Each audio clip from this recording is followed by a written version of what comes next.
분명히 잘해줬는데 돌아오는 건 상처뿐이었던 적이요. 베풀고 베풀었는데 고맙다는 말 한마디 못 들어보신 적 있으신가요? 나는 착하게 살아왔는데 왜 이렇게 손해만 보는 걸까? 이런 생각 혼자 가슴속에 담아두신 적 있으신가요? 착하다는 것은 분명 아름다운 덕목입니다. 그런데 세상을 살다 보면 착한 사람이 더 자주 치이고, 더 자주 울고, 더 자주 이용당하는 것을 봅니다. 왜 그럴까요? 오늘 부처님의 이 한 말씀이 그 오랜 물음에 답을 드릴 것입니다. 꽃은 향기를 가리지 않는다. 그러나 향기를 품는 법을 안다. 이것 하나만 제대로 아셔도 남은 인생이 달라집니다. 끝까지 함께 해주세요. 살다 보면 이상하게 느껴지는 일이 있습니다. 착하고 순한 사람이 오히려 더 힘들게 사는 경우가 많습니다. 말 한마디 못하고 참다 혼자 속을 앓고 싫다는 말 못해서 하기 싫은 일을 떠맡고 거절하지 못해서 시간과 돈과 마음을 빼앗기는 사람들.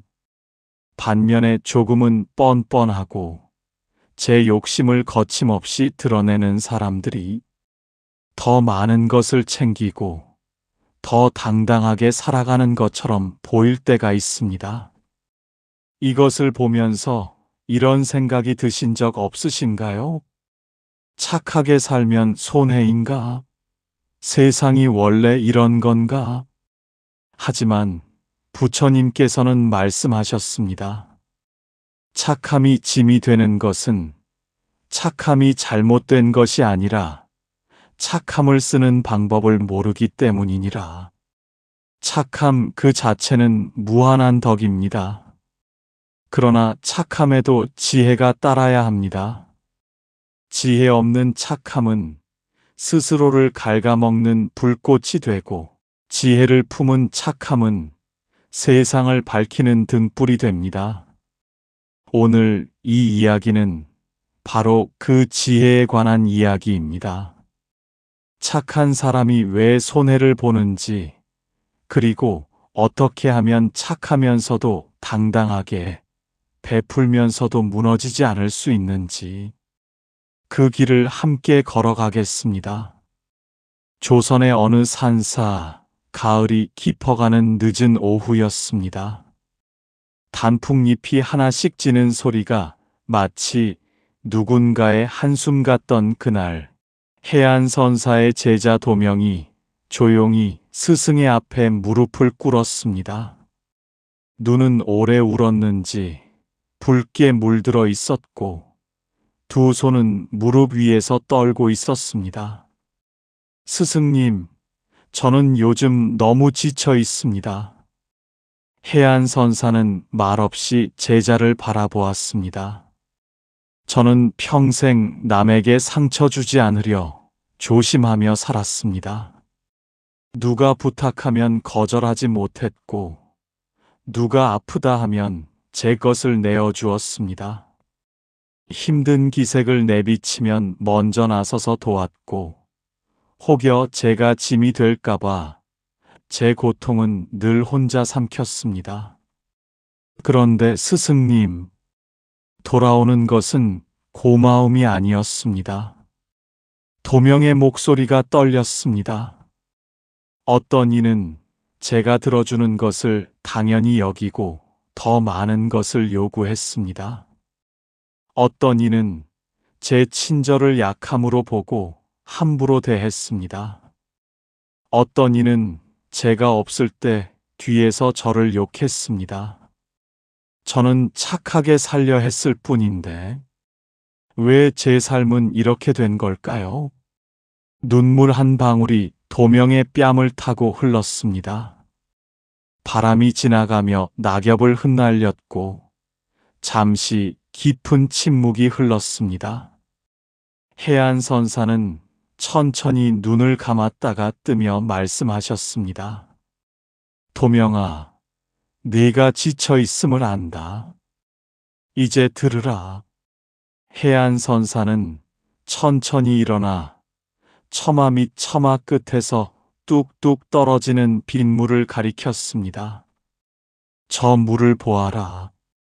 도명은 고개를 들었습니다. 저 물은 무엇에든 스며드느니라. 흙이든 돌이든 막힘없이 흡수되느니라. 그러나 도명아, 물이 아무데나 스며든다고 해서 물이 나쁜 것이냐? 아닙니다, 스승님. 그렇다. 물 자체는 청정하고 아름답다. 그런데 낮은 곳으로만 무한정 흘러들면 어떻게 되느냐? 고이고 썩느니라. 넘쳐 주변을 망가뜨리기도 하느니라. 도명은 눈빛이 흔들렸습니다. 스승님, 그러면 착함이 잘못된 것이란 말씀이신가요? 아니니라. 착함이 잘못된 것이 아니라 착함과 경계가 함께 있어야 한다는 것이니라. 착함이란 남을 위하는 마음이다. 그런데 많은 이들이 착함을 이렇게 쓰느니라. 거절하면 나쁜 사람이 될까봐 두렵다. 싫다고 하면 관계가 끊어질까봐 무섭다. 내 감정보다 상대의 기분이 중요하다. 이것은 착함이 아니니라. 이것은 두려움이니라. 도명은 가슴이 뜨거워졌습니다. 두려움이라고 하셨습니까? 그러하니라. 착함과 두려움은 겉모습이 비슷하여 많은 이들이 혼동하느니라. 진정한 착함은 스스로의 중심이 서 있고 그 중심에서 자유롭게 베푸는 것이니라. 그러나 두려움으로 베푸는 것은 마음 깊이 억울함과 원망을 쌓아가는 것이니라. 결국 그 억울함이 터질 때 관계는 더 크게 무너지고 마느니라. 새들의 지저귀이 잦아들었고 도명은 오래도록 그 말을 되씹었습니다. 그렇다면 스승님, 저는 착한 것이 아니라 두려운 것이었단 말씀이신가요? 해안선사는 고개를 끄덕이셨습니다. 부드럽지만 분명하게 착함과 두려움을 구별하는 것, 그것이 오늘 첫 번째 가르침이니라. 잠시 침묵이 흘렀습니다.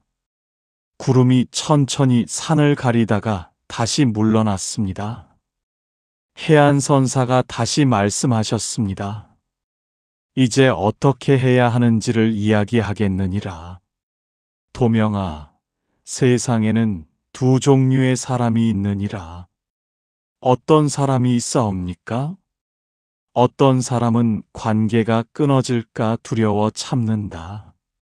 어떤 사람은 관계가 무너지더라도 자신을 지킨다. 어떤 사람은 싫다는 말을 못해서 평생 끌려다닌다. 어떤 사람은 싫다고 말할 줄 알기에 진짜 좋다도 힘껏 줄 수 있느니라. 도명은 고개를 끄덕였습니다. 첫째로 기억하라. 거절은 나쁜 것이 아니니라. 거절할 수 있어야 진정한 허락도 가치가 생기느니라. 아니오를 말하지 못하는 사람의 내는 결국 아무 의미가 없게 되느니라. 둘째, 내 감정에 솔직하라. 나는 지금 힘들다. 나는 지금 억울하다고 스스로 인정하라. 그것을 외면하면 쌓이고 골마서 언젠가 더 큰 상처로 터지느니라. 셋째, 베풀 때는 기대하지 말라. 돌아오길 바라며 베풀면 그것은 거래니라. 거래에서 원하는 것을 못 받으면 원망이 생기느니라. 진정한 베풀문 돌아오지 않아도 괜찮을 때 하는 것이니라. 넷째, 도움을 요청하는 자를 분별하라. 진심으로 어려운 자와 습관적으로 기대는 자는 다르니라. 어려운 자를 돕되 기대는 자를 받쳐주는 것은 그를 더 약하게 만드는 일이니라. 도명이 조심스럽게 물었습니다. 스승님, 그렇게 하면 냉정한 사람이 되는 것은 아닌지요? 해안선사는 잔잔히 웃으셨습니다. 차가운 물과 고여 썩은 물 중 어느 것이 더 사람에게 해롭겠느냐? 냉정함이 아니라 맑음이니라. 맑게 흐르는 물처럼 줄 것은 주고 막을 것은 막는 것. 그것이 지혜로운 착함이니라. 바람이 나뭇잎을 흔들었고 도명은 잠시 생각에 잠겼습니다. 그러다 다시 고개를 들며 물었습니다. 스승님, 그런데 저는 이런 생각도 했습니다. 어쩌면 제가 너무 예민한 것은 아닐까? 제가 조금만 더 넓게 이해하면 되는 것 아닐까 하고요. 해안선사는 눈을 가늘게 뜨셨습니다. 그 생각, 도명아, 그것이 가장 위험한 함정이니라. 왜 그러하옵니까? 착한 사람들이 가장 많이 빠지는 오해가 바로 그것이니라. 내가 더 넓어지면 된다. 내가 더 이해하면 된다. 내가 부족해서 상처받는 것이다. 이렇게 생각하며 스스로를 더 작게 만드느니라. 도명은 가슴이 서늘했습니다. 그 말이 정확히 자신의 이야기였기 때문입니다. 그러나 생각해 보아라. 마음이 넓은 것과 마음이 무한정 눌리는 것은 다르니라. 진정한 너그러움은 나를 굳건히 세우고 나서 상대를 품는 것이니라. 나를 허물고 상대를 받아들이는 것은 너그러움이 아니라 자기 파괴니라. 흔한 착각이 있느니라.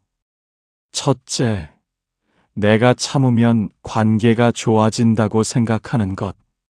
그러나 참고 또 참으면 상대는 그것이 당연해지느니라. 둘째, 내가 먼저 베풀면 상대도 베풀 것이라는 기대. 그러나 주는 자와 받는 자가 고정되면 그것이 관계의 구조가 되느니라. 셋째, 싫은 소리를 참는 것이 덕이라는 생각. 그러나 잘못을 잘못이라 말하지 않는 것은 상대의 성장도 막는 것이니라. 그리고 넷째, 이것이 가장 중요하다. 이용당하는 것이 내 업보라고 여기는 것 아니니라. 어리석음을 수용하는 것과 부당함을 수용하는 것은 전혀 다른 일이니라. 도명의 눈이 흔들렸습니다. 그렇다면 스승님, 저는 지금껏 수용이라는 이름으로 스스로를 허물어 왔던 것이군요. 이제 알았으니 된 것이니라. 알아야 바꿀 수 있느니라. 해가 기울기 시작했습니다. 산 그림자가 길어졌고 두 사람 사이에 따뜻한 고요함이 깔렸습니다. 도명아, 이제 일상에서 어떻게 써야 하는지를 이야기하겠느니라. 감사히 듣겠습니다. 이런 사람을 만나거든 기억하라. 만날 때마다 힘든 이야기만 늘어놓고 해결할 의지는 없이 호소만 반복하는 사람. 그런 이에게는 이렇게 하라. 들어주되 끝없이 들어주지는 마라. 한 번은 귀를 열고 두 번은 방향을 제시하고 세 번째는 이제 그대가 결정해야 하오라고 말하라. 그것이 진정한 도움이니라. 도명은 고개를 끄덕였습니다. 이런 일이 생기거든 기억하라. 내가 도와줬는데 상대가 고마워하지 않을 때, 그때 억울한 마음이 드는 것은 자연스러운 것이다. 그러나 그 억울함을 곱씹지 마라. 나는 줄 수 있어서 주었다. 그것으로 충분하다고 마음을 정리하라. 그 선택을 하지 못하겠다면 처음부터 주지 않는 것이 나으니라. 판단의 기준 4가지를 알려주겠느니라. 첫째, 이 도움이 상대를 진정으로 성장시키는가? 둘째, 나는 이 도움을 기쁜 마음으로 줄 수 있는가? 셋째, 이 관계에서 나는 존중받고 있는가? 넷째, 이 도움을 반복하면 나는 소진되는가?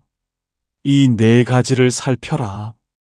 하나라도 어긋나면 베푸는 방식을 바꾸어야 하느니라. 도명이 물었습니다. 스승님, 가족 사이에서도 그러한 기준을 써도 되겠습니까? 가족이기 때문에 더욱 그래야 하느니라. 가족이라는 이름 아래 희생이 당연시되면 그 집안에는 고마움이 사라지고 원망만 남느니라.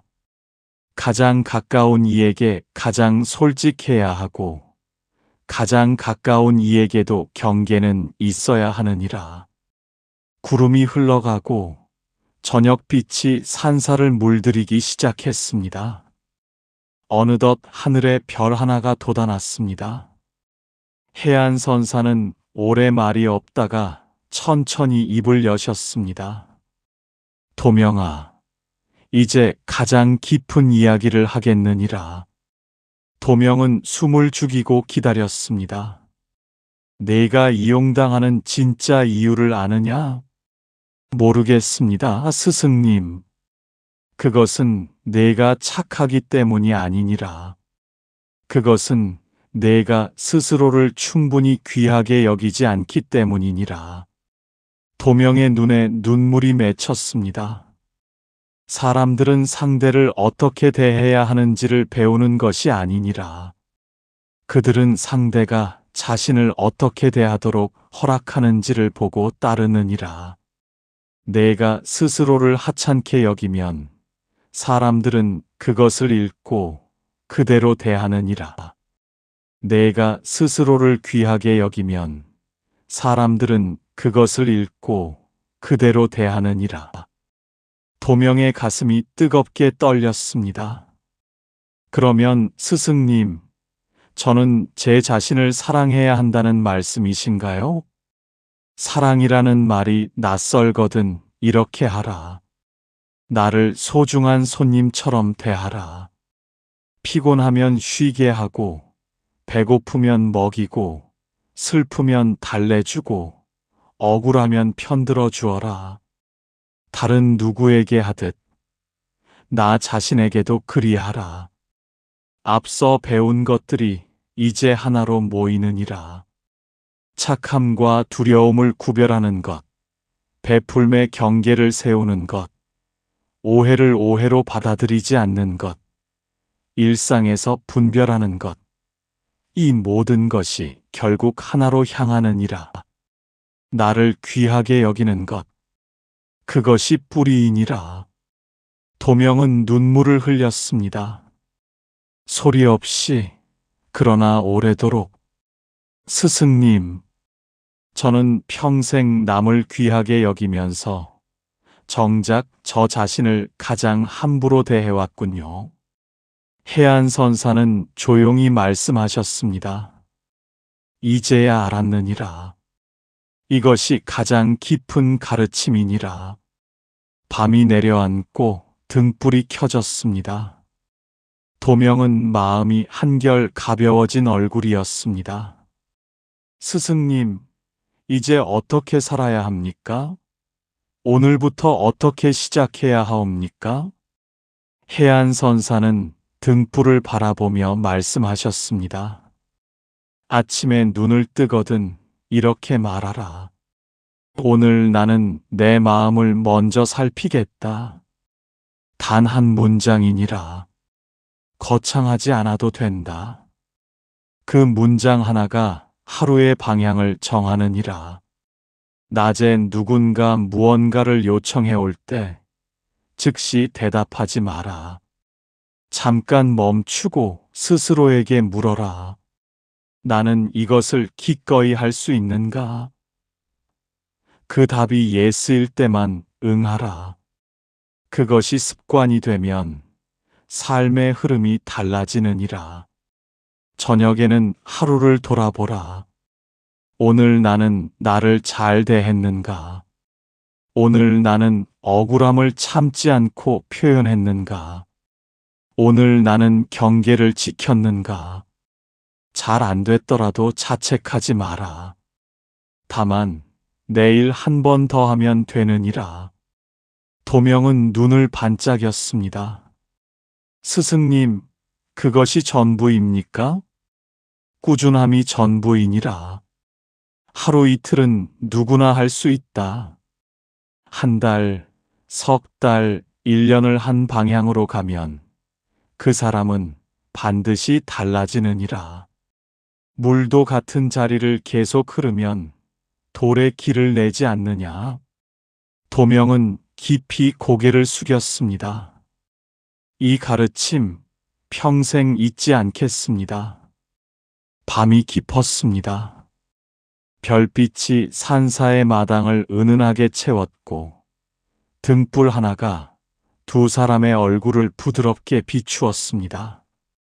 해안선사는 오늘의 가르침을 하나씩 짚어주셨습니다. 오늘 우리가 함께 걸어온 길을 기억하라. 첫째, 착함과 두려움을 구별하라.